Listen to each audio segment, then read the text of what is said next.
Hi there, welcome to my channel. As an Animal Crossing fan, this has to be one of the best designs for an Animal Crossing controller that I've ever seen. And the crazy thing is, I had no idea that it even existed. And even worse, it came out last month, so I'm a little bit late to this controller party. But with all that said, I am really happy though that I was actually able to pick this up because it was out of stock on Amazon for a little over a month, but they replenished their inventory and I was able to get one. So this is the PowerA Animal Crossing New Horizons themed enhanced wired controller. Man, that's a tongue twister. So if you're familiar with my channel, I did a video for the KK Slider enhanced wireless controller around the time that New Horizons came out, so back in March of this year. And for the longest time, I thought that controller, along with the Nookling version, were the only Animal Crossing themed controllers available at retailers.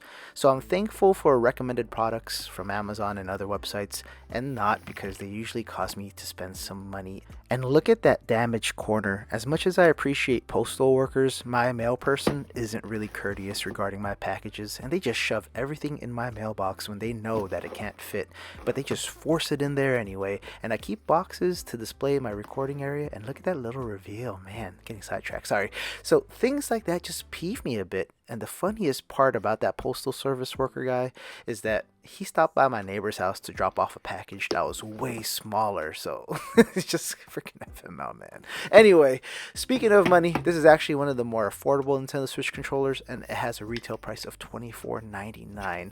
So I'm going to do a little comparison of the two later on when I get it out, but this is the wireless version, the KK Slider edition, and it pretty much is the same exact controller, but this one's just missing a 3.5mm headset port on the bottom. As I unbox this controller, what you're not going to get with this one is any vibration, NFC capabilities, and it's obviously not wireless. So this is definitely one of those accessories where you have to do a bit of weighing regarding the pros and cons. But what it does offer includes mappable buttons, so there's left and right buttons on each controller handle, a wired connection, so this can be seen as a positive for many gamers because wired connections are usually more stable and can help with input lag, as well as save you some money on AA batteries. And lastly, wow, sorry, I just pulled it out of the box and it looks so nice in person. I really wish this was wireless, but anyway, back to the pros and cons list for this specific controller. The last positive thing is there's a 3.5mm headset port on the bottom, and the wireless version doesn't have one, so that's one thing that this controller actually has that the wireless one does not. Strangely, I also got two sets of instructions, so I guess that's a win. And for those who didn't notice, on the back of the box, the provided cable is 10 feet long, and it looks like it's a standard USB-A for the connecting point to a micro USB for the controller. So womp womp, not a USB-C. I was hoping to get a 10-foot USB-C cable out of this, but you know, for the price I could imagine, because a 10-foot USB-C cable is probably like half that price already.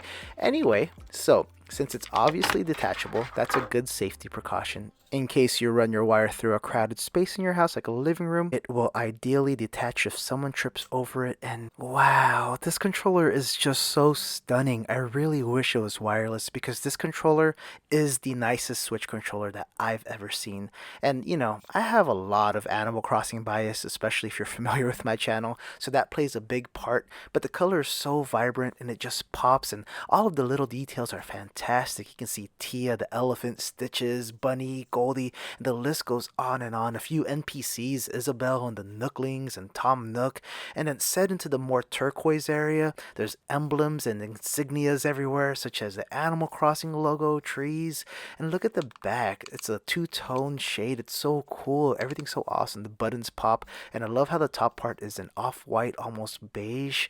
Everything just goes so well together, and the color scheme for this whole entire controller is just perfect, and it captures Animal Crossing's essence wonderfully, if I can say so myself.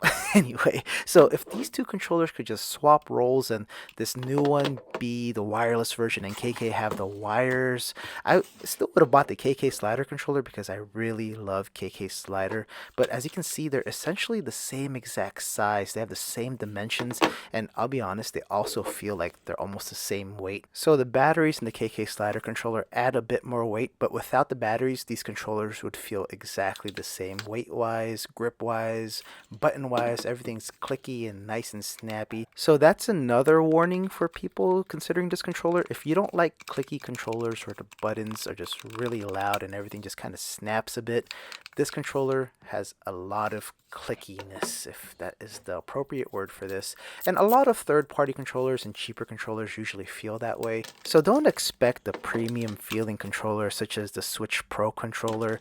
All of these third-party controllers, especially the budget-priced ones, all have that same characteristic of feeling light and cheap. And a lot of people just buy these as secondary controllers for backup when friends come over, or if you're like me and you're a huge fan of a certain game, you just buy any merchandise regarding that game. And that's exactly what happened here. So traditionally for these USB-A connecting controllers, you know, the standard USB port right there that you see, you just plug it into the dock and you'll get everything up and running. But for the sake of this video, I'll show that there's actually other alternatives in being able to plug this in directly into the Nintendo Switch. So let me get this little Switch stand set up, and I sped up the video by 2 times just to get this portion to go by just a little bit quicker. But if you look on the bottom of the Nintendo Switch, you'll see that it's actually a USB-C connection on the bottom. So you have to figure out a way to get that USB-C connection to work with a USB-A, which is a traditional USB port. So I featured this 8-bit dude in one of my older videos, but I don't need that receiver. I actually need the secondary accessory it came with, which was kind of an add-on, which is a USB-C to a USB-A adapter. So all you do is plug the USB-C in to the Nintendo Switch, and then you have a standard USB port. So the funny thing about these little adapters, they used to cost a lot of money a few years ago. But I recently took a trip to the 99-cent only store, and you know that section where they have like flashlights and random electronics and stuff like that? They actually had these for about $2.99 or something like that. So they didn't have the 99-cent only price. They had that little sticker with a different price, you know, with more premium items. If you've ever been to a 99-cent only store, that's how it usually works there. But $2.99 for that little adapter just amazed me, because some of these tech items are starting to appear at dollar stores now, and that's just blowing my mind. So I just passed my voiceover point.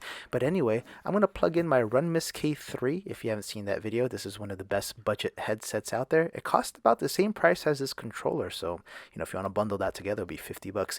Anyway, so there's a 3.5mm port. Just plug it in, and the Nintendo Switch recognizes the sound device plugged into the controller, so you can adjust the sound through the Switch itself, or if you have a little dongle connected to your headset, you can adjust it there too. So I don't have an external microphone plugged into my video camera right now, so I'll just put it really close so you can hear every little chime and little notification.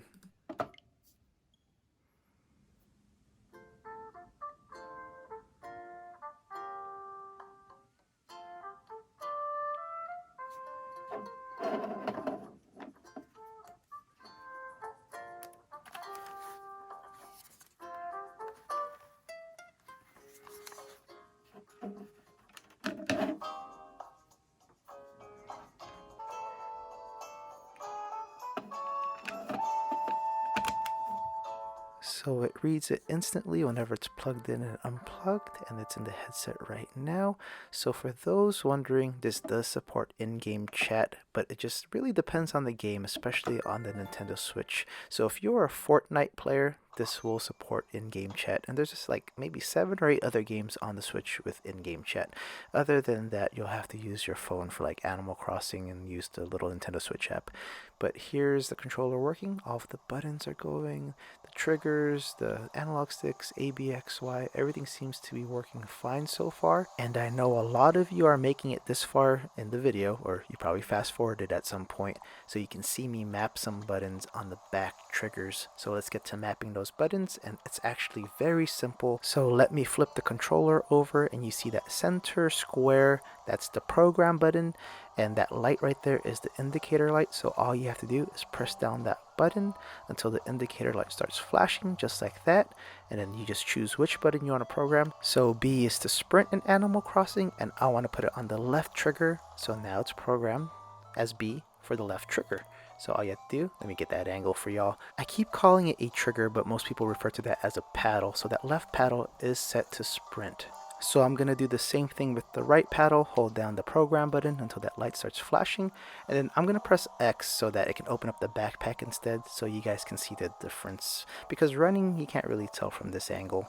So X opens the backpack, and I'm pressing the button right there, pressing it over and over again to show that the back paddle works on the right side, and it's set to X. Resetting the buttons back to default to where they don't do anything is actually very simple. All you do is press the program button down until it starts flashing, and then after it's flashing, just press the paddle button that you want to reset back to default. When that front indicator light is back to a stationary little sequence, you just press that button again and everything is back to normal as if you never programmed or mapped it, and that's how you get it back to default settings. That pretty much covers the whole entire PowerA Animal Crossing wired enhanced controller, and I love this controller so much. It's hands down one of my favorite controllers, even if it is wired. So, when my battery dies in my other controllers, I will plug this in and use it, but for now, I will display it with all of my Animal Crossing merchandise. For those interested, I'll leave a link down below to Amazon so you guys can pick this up. I haven't seen any other stores that actually carry this, so that might be your only choice. But other than that, thank you so much for checking out this video. I hope that y'all enjoyed it. And if you did enjoy this video, please make sure to check out these others. They might interest you in some way, shape, or form. And if you really liked hanging out with me today, please consider subscribing to be the first to know when I upload something new. I'll see you all soon. Please stay safe out there.